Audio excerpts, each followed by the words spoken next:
we sort of agreed that if they split the Diamondback series, we would take it, sort of, depending on how it looked. As it turned out, the final 3 games did not look good.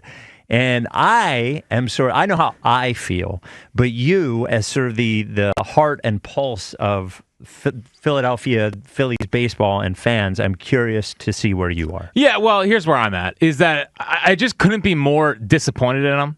And what hurts me the most is that it felt like we were trending towards this being a special season, and they're doing just about everything in their power to remove the specialness from the season. And what was annoying about really the last 2 games, because Friday night, listen, they lost on a walk-off. Jeff Hoffman made a bad pitch. It kind of happens and whatever.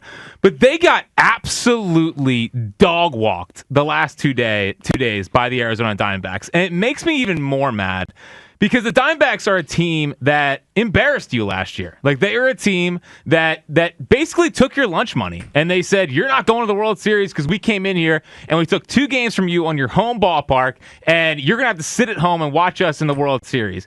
And it makes me mad that they came out and in those last 2 games didn't show any kind of stones. That's what's kind of bothering me the most right now, is I don't know where the stones and where the backbone, where that's gone from this team. In the beginning of the season, it was there. When they would go down by a run or 2, it'd be like, all right, they're going to find a way to come back in this game. And right now, it just really feels like they are on cruise control. They're on cruise control. And it feels like they have really lost the fight. But on top of that, it's the sloppiness. Like the sloppiness that they show on a night in, night out basis, not from, the once in a while players, the part-time players. I'm talking about the stars. I'm talking about Bryce Harper dropping a baseball yesterday for no reason that made that allowed another run to score. I'm talking about JT Realmuto not blocking a ball in the dirt that allowed another run to score. And I'm talking about Trey Turner. And what bothered me about yesterday, what bothered me the most of what happened in the game, is that I thought that Rob Thompson had an opportunity to send a message to his ball club that he's not happy. And I think that Trey Turner should have been benched when he didn't fully run out the double play ball in the 7th inning. Listen, that's a 9-5 ball game, Spike. 9-5, you get some runs, you have some momentum, and he grounds out. That's fine. But if he beats that out, you have Bryce Harper up next with a chance to, with one swing, to make it a 2-run ball game. And they just gave it away. And the fact that he feels okay not running that ball out, that's worrisome to me. Like, that's 100% worrisome to me. And I think this team needs a spark. I think they need a little bit of edge. And you can't be afraid to hold your best players accountable. I thought there was a real opportunity yesterday for Rob Thompson to maybe say, okay, he's serious now. Not that it's panic time, not that it's time to freak out, that he's serious about turning this thing around, because if they don't, then we're going to be sitting here 2 months from now waiting for week 4 of the Eagles, because we're not going to be playing postseason baseball anymore.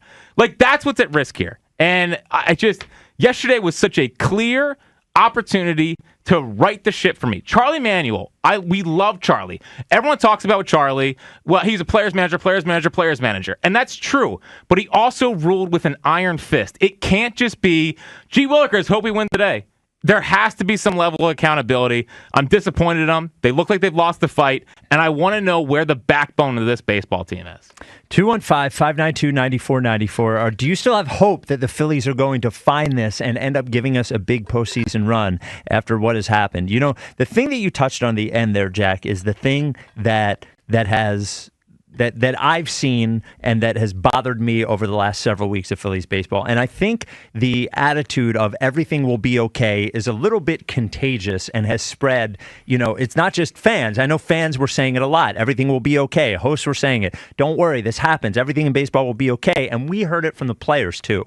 We heard it from Jeff Hoffman when we were talking to him. You hear it from the players. Everything will be okay. Everything will be okay. And then Rob Thompson handling things the exact same way. Everything will be okay. Everything will be okay. And you wake up at a certain point and everything's not okay, and it's up to somebody to take the reins of the team and wake everyone up and say, this is not okay. And I think we all know that they know that winning is what they want, but making a move to try to get back there. And it sort of seems like this team is full of leaders, quote unquote, right? Sure. We consider Bryce a leader. We consider Schwarber a leader. We consider Rob Thompson a leader, JT Realmuto, even Nick Castellanos to some extent. He's a leader. Also He's a leader. Garrett Stubbs is a vibes guy, blah, blah, blah, blah, blah. And it is possible that they have a good clubhouse with good personalities who all respect each other, but have a void of leadership. And what I see here is a void of leadership. And it's not always that turning over a table is going to energize the team, right? It's not always that kicking a chair or having a players only meeting or benching a guy. It's not a guarantee that any of those things will work. But at a certain point, someone in a leadership position with the Philadelphia Phillies has to raise their hand and say, this is not okay anymore. And we have to we might not be hitting. We might not be pitching like we did we might not be pitching like we did in May. We might not be hitting, but we can do everything else in our ability, in our control to make sure that we turn things around. And the last thing on your point about the Trey not running out the ground ball. Did you see that too? Yes. So my first instinct was to tweet, why is he not on first base? And I actually had you in my ear. I was like, do I not know baseball well enough? Should he have not been on first base? But my first instinct was he's the fastest guy on the team, him or Rojas. He hit it on the exact opposite side of the diamond. It was a backhand. It was a deep ball to third base that had to go to second first. Let's put it this way. It's as simple as we've seen him beat that out almost 100 times. Every time. 100 times. Every time he beats that out. Yes, 100 times. So what I'm thinking is watching that game, and they go down 9-2, and I'm like, okay, this game is gone, right? This game is gone. But in the back of my mind, I think to myself, you never know when it's going to be the game that they win, that they're not supposed to, that turns it all around. And as they're scoring runs in that inning in a way that, they've had trouble scoring runs, right? Hit. A bunch of hits driving in runs.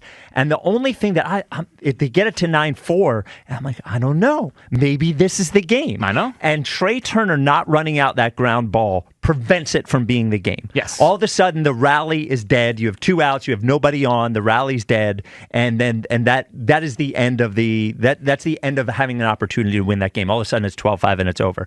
And to your point about whether it's Rob Thompson benching a guy, whether it's Bryce Harper turning over a table, whether it's Kyle Schwarber showing, I know you say he's the thermostat. The thermostat. But sometimes the thermostat needs to heat up, right? And sometimes the guy, you can't be the guy bringing it to the middle all the time. Somebody has to be responsible for letting everyone else know that they are on notice. And my fear is what your fear is that we have an opportunity for a special season that just slips away because nobody decided to grab a hold of it and grab somebody's collar and say, wake up. Yeah. Because it's been fading for weeks. This is, they're under 500 since the beginning of June, and we have more evidence this year of this team than the April and May team. That is my fear. And the conversation is going to happen. Like, is this who they really are? Yeah. Like, is this who they really are? And I don't think this is who they really are, and that's why I want them to snap out of it. But that's why yesterday there was such a clear moment where he could have just said, enough. Like again, it's the stars of this team that are supposed to be setting the tone, and all of them messed up yesterday. Again, Bryce dropped the ball for no reason. JT let a ball get to the backstop that let another run come in, and Trey on that. Like that, there's an opportunity to come back and steal a ball game against a team that again took your lunch money last year, and like you bring up all the time, Spike, that you ran this place and you were a manager. Yes. And this is not to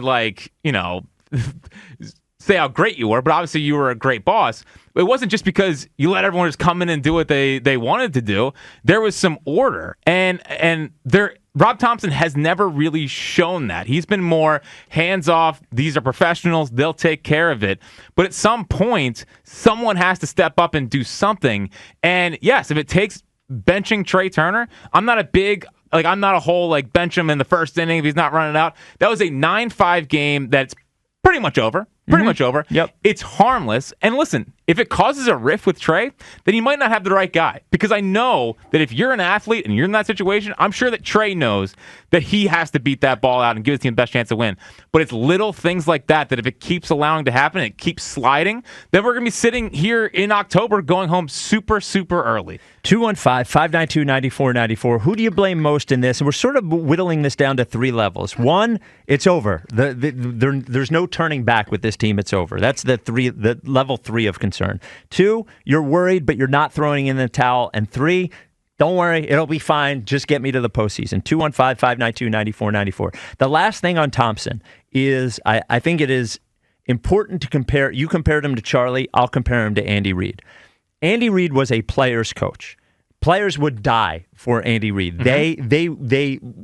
You hear Ike say all the time, the way he talks about Andy, there's a certain look in his eyes. But Andy did not let players do whatever they wanted. Andy was a strict coach, but also was a player's coach. And I don't think the only way for Rob Thompson to have the respect of this team is to just say that everything will be okay and roll the ball out and let them do whatever they want.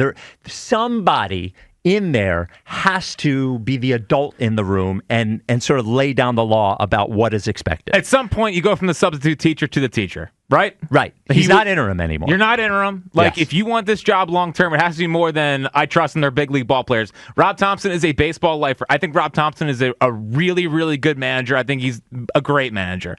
But it's this little stuff that I think is part of his evolution. And you can throw out the win probability stuff. They would have lost, whatever. Like, it was a clear opportunity for me to maybe grab the reins of this thing and let these guys know that this is not acceptable. Because if you do it to Trey, you can do it to everyone else. You can do it to Bryce. Like, everyone has to lock back in, or else, again, they're going to be going home in a season where it's wide open.